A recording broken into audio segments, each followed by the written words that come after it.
আছে কি নাই? আমরা যে কন্টেন্ট বানাই অনেক টাকা কামাইতে চাই কিনা, এবং আমাদের অনেক স্বপ্ন টাকার কারণে পূরণ হয় না।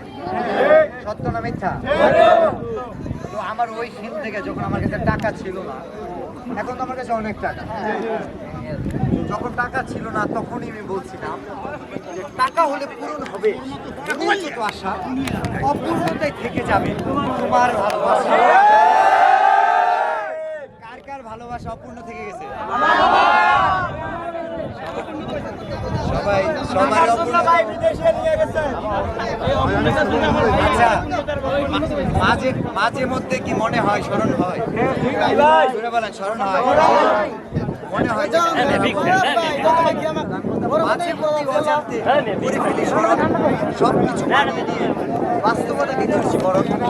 তো আমি বাস্তবতায় তখন আমি হোটেলে বইটা বরণ করছি, কিন্তু পূরণ হলে সব স্বপ্ন পূরণ হবে।